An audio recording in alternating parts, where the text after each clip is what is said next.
안녕하세요. 서영주입니다. 여러분, 마태복음 6장에 보면 예수님께서는 제자들에게 너희는 목숨을 위하여 무엇을 먹고 마실까, 몸을 위하여 무엇을 입을까를 염려하지 말라. 공중의 새나 들의 백합화도 하나님께서 다 먹이시고 입히시는데 하물며 이런 것들보다 귀한 너희를 그대로 버려두시겠는가 라는 말씀을 하셨습니다. 예수님께서는 무엇을 먹을까, 무엇을 마실까, 무엇을 입을까라는 말은 하나님을 믿지 않는 이방인들이나 구하는 것이라고 말씀하시면서 하나님께서는 그 모든 것이 우리에게 있어야 할 줄을 미리 다 아시기 때문에 그 모든 것을 우리에게 주신다고 분명히 약속하고 계십니다. 그러면서 마태복음 6장 33절에서 예수님께서는 그 약속의 말씀이 실현되려면 먼저 우리가 하나님의 나라와 하나님의 의를 구해야 한다고 말씀하시죠. 여기서 구하라는 헬라어로 지난번 말씀드린 아이테오가 아니고 제테오라고 합니다. 제테오는 무엇을 찾기 위해 혼신의 힘을 다하라는 의미를 가지고 있습니다. 하나님 나라와 그 의를 찾기 위해 전신전력으로 애써야 할 일이 무엇이죠? 우선 하나님 나라와 그 의를 찾아서 소유하려면 바로 예수 그리스도를 통해 하나님 나라로 들어가야 하는 것이 무엇보다 필요하고 중요하겠죠. 산에 가야 범을 잡고 물에 가야 고기를 잡듯이 하나님 나라로 찾아 들어가야 그 나라를 소유하고 그곳에서 하나님의 의를 소유할 수 있지 않겠습니까? 그런데 하나님 나라, 하나님이 계신 지성소는 창세기에는 에덴 동산에 있었고 출애굽한 이스라엘 백성들이 광야 생활을 할 때는 광야의 성막에 있었으며 이스라엘 왕국 시대에는 예루살렘 성전에 있었죠. 그러나 예수 그리스도께서 십자가에서 죽으시고 사흘 만에 부활하신 후 이제 그 지성소는 구원받은 우리 그리스도인들 안에 자리 잡게 되었죠. 우리는 이처럼 우리 마음속에 있는 나만의 지성소 안에 들어가는 것, 즉 골방 기도를 통해 그곳에서 하나님을 만나게 되는 것입니다. 거기서 프로슈케의 기도를 통해 하나님과 소통하며 하나님의 뜻을 깨닫고 그 뜻에 따라 간구하는 데시스의 기도와 구하는 아이테오의 기도를 드리게 되면 하나님께서도 우리의 뜻을 다 아시기 때문에 우리의 소망을 이루어지게 하시고 우리의 필요를 채워주시게 되는 겁니다. 그런데 여기서 아셔야 할 것이 있습니다. 그건 예수님께서 말씀하신 너희는 먼저 그의 나라와 그의 의를 구하라. 그리하면 이 모든 것을 너희에게 더하시리라는 말씀이 우리에게 형식적이거나 의존적인 기도의 순서를 가르쳐 주시는 것이 결코 아니라는 겁니다. 그러니까 먼저 하나님 나라와 하나님의 의를 구하는 틀에 박힌 기도를 형식적으로 하고서는 바로 본론으로 들어가서 만사 형통의 복을 주십사 하고 빌라는 이야기가 아니라는 거죠. 사람들 중에는 예수님의 이 말씀을 기억하면서 그것을 하나의 부담으로 여기고 모든 기도를 함에 있어서 먼저 이를 형식적으로 엎조리고 곧바로 자기 소원 성취를 비는 기도에 온 정성을 쏟는 경우가 있을 수 있죠.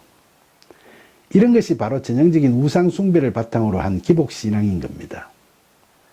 우리는 예수님의 이 말씀에서 앞부분 구하라에 초점을 두어야 합니다. 그렇게 하지 않고 뒷부분 더하시리라에 초점을 두고서 먼저 말로만 하나님 나라와 하나님의 의를 구합니다라고 대충 말하고는 자기가 바라는 복을 달라고 애걸복걸하면 많이 주실 거라 생각한다면 그런 믿음은 그야말로 전형적인 기복신앙이 되고 마는 거죠. 이런 사람들의 잘못된 믿음은 성령의 이끄심도 없이 말로만 예수님을 믿는다면서도 자신은 설사 비도덕적이고 불법적인 옳지 못한 삶을 살더라도 예수님을 믿기 때문에 하나님이 자신을 의롭게 여기시니까 구원받았다고 자신하는 이단 종교의 신자들의 형식적이고 왜곡된 믿음과 다를 바가 없는 겁니다. 이런 이단은 예수님을 믿는다는 것의 의미를 왜곡해서 받아들이고 믿음으로 의롭다 여기심을 받는다는 이신칭의론을 잘못 이해해서 형식적으로 믿는다고만 말하면 의인이 되는 줄로 착각하는 거죠. 그러나 예수님의 말씀은 그런 형식적인 믿음으로 먼저 하나님 나라와 그의 의를 구하는 말만 하면 다 된다는 말씀일 수가 없는 겁니다. 예수님께서 우리가 기도를 드림에 있어서 먼저 하나님 나라와 그의 의를 구하는 기도를 드리라고 말씀하시는 것은 우리가 골방 기도를 통해 진심으로 하나님을 만나라는 말씀입니다.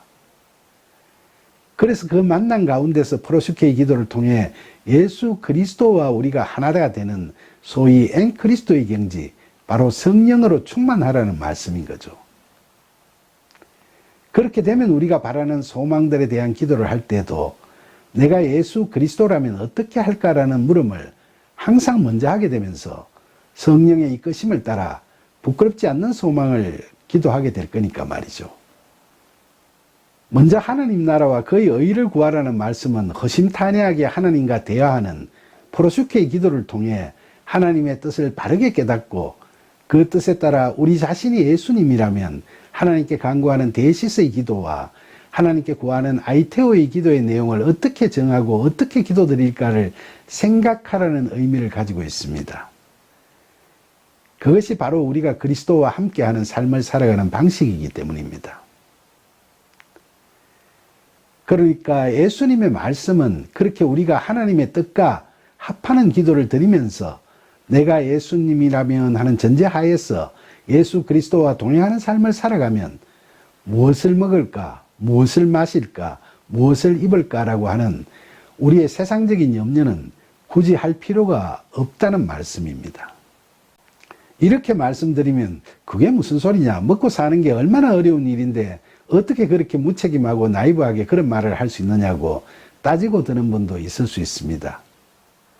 그러나 하나님 아버지께서는 이미 이 모든 것이 우리에게 있어야 할 줄을 아시기 때문에 반드시 그 모든 것을 우리에게 더하실 겁니다. 우리 주변에서도 숱한 간정들이 그 말씀을 증거하고 있지 않습니까? 그런데 여기서 중요한 것은 하나님의 나라와 그의 의, 즉 그의 뜻이 무엇인가 하는 겁니다.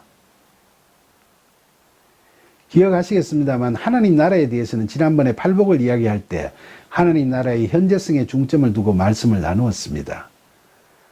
그럼 우리가 먼저 구해야 할 또 다른 하나, 즉 하나님의 뜻은 과연 무엇일까요? 이것이 무엇인지를 알고 싶으면 먼저 우리 자신이 예수 그리스도라면 하나님의 뜻이 무엇이라고 생각하실까를 한번 생각해 보도록 하세요. 우리는 성경 말씀을 읽으면서 예수님과 함께하는 깊은 묵상을 통해 하나님의 뜻이 무엇인지 그 답을 얻을 수 있을 겁니다. 여러분, 예수님께서 자신의 십자가 죽음을 순종으로 받아들이신 이유 중에 가장 으뜸이 되는 이유가 무엇일까요? 그건 바로 예수님께서 하나님의 뜻을 제대로 깨닫고 아셨기 때문에 그렇게 순종하신 것이 아니겠습니까? 그 하나님의 뜻이 무엇이었을까요? 바로 그것은 하나님께서 세상을 만드실 때에 이미 이 땅을 하나님의 나라로 만드시겠다는 구원 계획을 분명히 가지고 계셨다는 것이고, 우리를 죄에서 건지시는 일을 예수님을 통해 역사하시겠다고 작정하신 것을 말하는 것 아니겠습니까? 예수님께서는 하나님의 그 뜻을 분명하게 아셨고 그것을 확고하게 믿으셨습니다. 그래서 겟세마네 동산에서 땀이 땅에 떨어지는 핏방울 같이 되도록 간절한 프로스케의 기도를 통해 이를 다시 확인하시고 하나님의 그 뜻에 순종하여 십자가의 길을 가셨던 겁니다. 결국 예수님께서는 이와 같이 공생애 동안 갖가지 기적과 이적을 베푸실 때나 십자가 죽음을 받아들이실 때에도 늘 간절한 프로스케의 기도를 통해 이와 같은 하나님의 뜻, 바로 그 하나님의 믿음을 가지실 수 있게 되신 거죠. 마가복음 11장 22절에서 하나님을 믿으라는 예수님의 말씀은 헬라어 원어 성경을 직역하면 하나님의 믿음을 가져라입니다. 예수님께서는 우리가 하나님의 의, 즉 하나님의 믿음을 가지면 이어서 23절에서 말씀하신 것처럼 누구든지 이 산들을 들리어 바다에 던져지라 하며 그 말하는 것이 이루어질 줄 믿고 마음에 의심하지 아니하면 그대로 된다고 하건하셨습니다. 바로 이처럼 예수님께서는 하나님의 믿음을 확실히 가지고 계셨기 때문에 담대히 십자가의 죽음을 받아들일 수도 있었고, 그 전에도 복음서들이 전하는 그 많은 기적과 이적을 행하실 수도 있었던 거죠.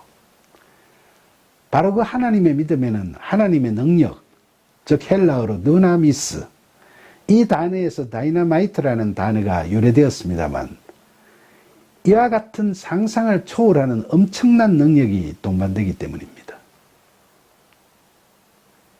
그러나 저도 말씀은 이렇게 드립니다만 이것을 실행하는 것은 쉽지 않은 일입니다.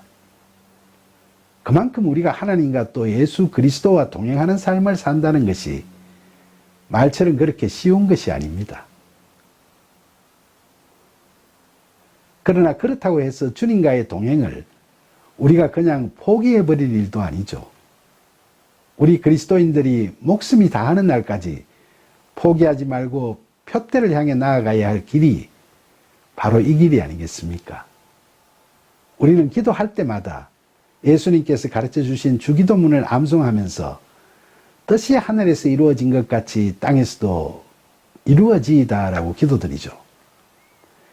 이 땅을 하나님의 뜻이 이루어지는 하나님 나라로 만들어 달라는 바로 이 기도야말로 하나님 나라의 상속자로서 예수님께서 간절히 구하셨던 기도이고, 또 우리가 예수 그리스도의 믿음을 가진 상속자가 되고 싶은 간절한 마음에서 늘 기도드리는 소망이 아니겠습니까?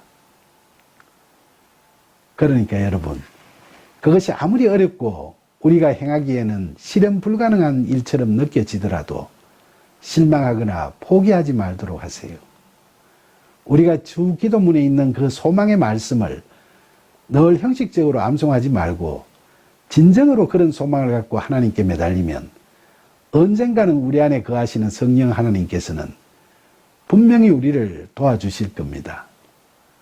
우리가 하나님의 손을 꽉 붙잡고 그분께 꽉 매달리려면 먼저 아들을 주시겠다는 하나님의 언약에도 불구하고 늙은 아내 사라를 통해서는 그 시련이 어렵다고 스스로 판단해서 아내 사라가 아닌 여종 하갈에게서 이스마엘을 낳았던 아브라함에게 하나님께서 다시 나타나셔서 너는 내 앞에서 행하여 완전하라고 하신 창세기 17장 1절의 말씀을 늘 기억해야 할 것 같습니다. 하나님 앞에서 행하여 완전하게 되는 것은 우리가 하나님의 의, 하나님의 뜻, 하나님의 믿음, 바로 예수 그리스도의 믿음을 소유하고 그 뜻의 실현을 위해 행하는 신실한 삶을 살아가는 것, 바로 그 흔들리지 않는 믿음의 길을 꿋꿋하게 살아가는 것이라 하겠습니다. 그렇게 되어가면 우리는 가나의 혼인잔치에서 물로 포도주를 만드시는 예수님은 아니라도 예수님을 도와 물동이를 나르는 하인은 될 수도 있을 겁니다. 그 하인은 설사 물로 포도주를 만든 주도자는 아니었더라도 예수님께서 물로 포도주를 만드시는 영광스러운 사건에서 꼭 필요했던 조연으로서 남모를 기쁜 소식을 가슴에 새기며 평생을 살아갈 수 있었지 않았겠습니까?